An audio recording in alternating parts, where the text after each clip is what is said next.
Hello! இன்னைக்கு நாம சுதாமூர்த்தியோட voice and அதர்வைஸ்ல இருந்து சாப்டர் 2 ஓட ரிமைனிங் பார்ட் படிக்க போறோம். சாப்டர் 2 ஓட பேரு ஆன் ஹியூமன் ஃபைபிள்ஸ். ஓகே. ஸோ நேத்து ஆத்தர் அவங்களோட ஆஃபீஸ் வேலையா வேற ஒரு ஊருக்கு போயிருந்தப்போ ஒரு யங் ஜென்டில்மேன் பார்த்துருக்காங்க. அண்ட் அவர் ரொம்ப நேர்த்தியான ஒர்க் பிடிச்சி அவர் அப்ரிஷியேட்டும் பண்ணுறாங்க. ஏன்னா அதனால அவங்களோட டைம் ரொம்ப சேவ் ஆச்சு. அண்ட் அவங்க வீட்டுக்கு போகிறதுக்குள்ள அந்த பர்சன் அவங்கள வீட்டுக்கும் இன்வைட் பண்ணுறாரு ஃபார் அ டீ. இன்னைக்கு என்ன ஆகுதுன்னு பார்ப்போம். அப்புறம் author's point of vision. So நான் அவரோட வீட்டுக்கு போனப்போ அவரை மாதிரியே அவரோட வீடும் ரொம்ப நேர்த்தியாக இருந்தது. அவருடைய பேரண்ட்ஸ் பற்றி பேசணும், அவரோட வேலையை பற்றி பேசணும். அவரோட மனைவியையும் அவரோட 2 வயசு குழந்தையும் இன்ட்ரடியூஸ் பண்ணாரு. அவர் பேசும்போது அவ்வளோ ஒரு அட்மிரேஷன் தெரிஞ்சது. அவரோட ஒய்ஃபோட குக்கிங்கை பற்றி, அவங்களோட அழகான வாய்ஸை பற்றி, அவங்களோட அச்சீவ்மெண்ட்ஸ் பற்றி, அவங்களோட ஸ்கூல் டேஸ் பற்றின்னு நிறைய அடுக்கிட்டே போனார். அவங்க பையனை கூப்பிட்டதும் அவனும் பக்கத்தில் நின்றுக்கிட்டான், 2 கையை கட்டிட்டு. ரொம்ப ஒரு ட்ரைனிங் கொடுத்த பொம்மை மாதிரி தான். அவங்க அப்பா அவனை ரைம்ஸ் எல்லாம் ரிசைட் பண்ண சொன்னார். அவனும் தெளிவாக அவனோட குரலில் ஒரு குழந்தை எவ்வளோ சொல்லுமோ அவ்வளோ அழகாக சொன்னான். அவன் பேசிகிட்டு இருக்கும்போது நான் கேட்டு தலையசிச்சிட்டு இருந்தேன். ஆனால் அவங்க அப்பாவுக்கு ஏதோ சாட்டிஸ்ஃபையே ஆகலை.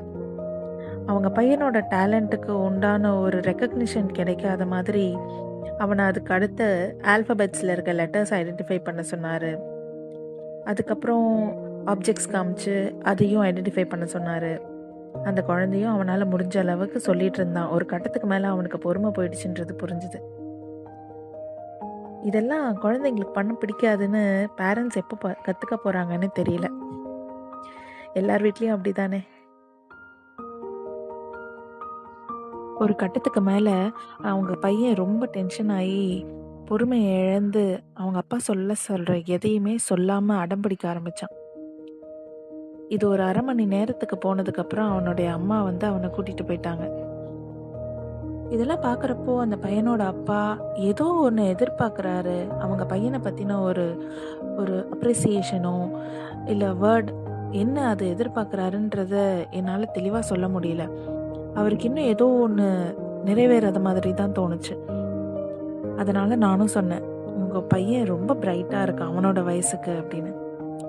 டக்குனு லைட்டை போட்ட மாதிரி, கண்டிப்பாக நான் அவனை அப்படி தான் ட்ரெயின் பண்ணியிருக்கேன் சின்ன வயசுலேருந்தே அப்படின்னு சொன்னார். ரொம்ப பெருமையாக சொன்னார். அவர் ஏதோ குழந்தை பிறக்கும் போதுலேருந்தே ட்ரெயின் பண்ண மாதிரி தான் இருந்தது. ஸோ ஒரு குழந்தைய எப்படிலாம் ட்ரெயின் பண்ணால் மட்டும்தான் பிரைட்டாவா அப்படின்னு நினைக்கிறீங்களா அப்படின்னு கேட்டேன். இல்லை, ஹெரிடிட்டி, ஜீன்ஸ் இதெல்லாமும் ஒரு முக்கியமான ரோல் ப்ளே பண்ணும். என் பையன் என்ன மாதிரி அப்படின்னு அவருடைய குரல்லையும் தோரணையிலையும் ஒரு பெருமை அதிகமாக இருந்தது. இதை கேட்க கேட்க எனக்கு ரொம்ப க்யூரியஸ் ஆயிடுச்சு. இன்னும் 1 மணி நேரம் வரைக்கும் நான் கிளம்ப. அதனால அவர்கிட்ட மேலும் பேச்சு தொடர்ந்தேன். நீங்கள் படிக்கிறப்பவே ரொம்ப நல்ல படித்த ஸ்டூடெண்ட்டாக இருந்திருப்பீங்கன்னு நினைக்கிறேன் அப்படின்னு கேட்டேன். ஆமாங்க, எப்போவுமே நான் ஃபஸ்ட் ரேங்கர், என் ஸ்கூல்லேயும் சரி காலேஜ்லேயும் சரி அப்படின்னு சொன்னார். அவர் சொல்லும்போது அவரே ரொம்ப அப்ரிஷியேட் பண்ணிக்கிற மாதிரி தான் தோணுச்சு. நீங்கள் எங்கேருந்து படிச்சிங்க? நான் பிவிபி இன்ஜினியரிங் காலேஜ் ஹூப்ளி இருக்குல்ல, அங்கே தான் படித்தேன் அப்படின்னு சொன்னார். எனக்கு இதை கேட்ட உடனே ஏதோ ஒரு சென்ஸ் ஆஃப் அலர்ட்னஸ். ஏன்னா எனக்கு ஹூப்ளி தெரியும், அது என்னோடய காலேஜ். எந்த வருஷம் அப்படின்னு கேட்டேன். 1972 ஃபஸ்ட் ரேங்க். ஓ, கோல்டு மெடல் வாங்கினீங்களா அப்படின்னு கேட்டேன். ஆமாம், கோல்டு மெடல் அந்த வருஷம் வாங்கினேன் அப்படின்னு சொன்னார். அவர் சொல்லும்போது அவரோட முகம் ரொம்ப பொலிவாக இருந்தது. இப்போ என்னால் அவரை கொஞ்சம் ரெக்கக்னைஸ் பண்ண முடிஞ்சுது. ஆனால் எனக்கு ஒரு விஷயம் கஷ்டமாக இருந்தது. இருந்தாலும் நான் பேச்சை தொடர்ந்தேன். சரி, உங்கள் கோல்டு மெடலை நான் பார்க்க முடியுமா அப்படின்னு கேட்டேன். அது வரைக்கும் அமைதியாக இருந்த ரூம் இப்போது ஏதோ மாற்றம் தெரிஞ்சுது. ஏன், நீங்கள் என்ன நம்பலையா? அவரோட குரல் கொஞ்சம் மாறி இருந்தது. இல்லை, நீங்கள் வாங்கின கோல்டு மெடலை நான் பார்க்கணும். 1972 வாங்கினேன்னு சொன்னீங்களே, அதுக்கு அவர், அது ரொம்ப ப்ரெஷியஸ் மேடம், நான் அதை பேங்க் லாக்கரில் வச்சுருக்கேன் அப்படின்னு சொன்னார். நான் விடலை. எந்த பேங்க்? உங்ககிட்ட எதுக்கு நான் இதெல்லாம் சொல்லணும் அப்படின்னு கேட்டார். இப்போ எல்லாமே தெளிவாக தெரிஞ்சது. அவருக்கும் புரிஞ்சுதுன்னு நினைக்கிறேன்.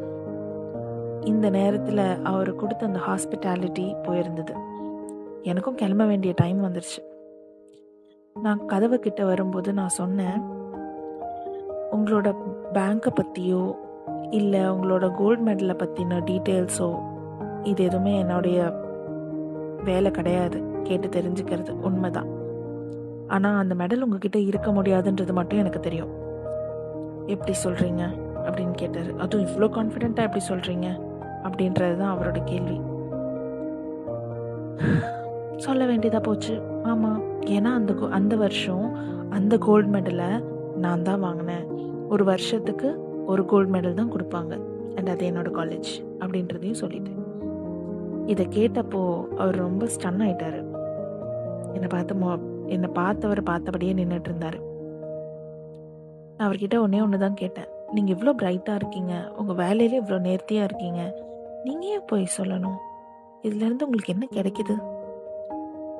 இதுக்கு பதிலாக எனக்கு கிடைச்சது அவங்க கதவை படார்னு என் பின்னாடி சாத்தினது மட்டும்தான். Nice. So end with the second story.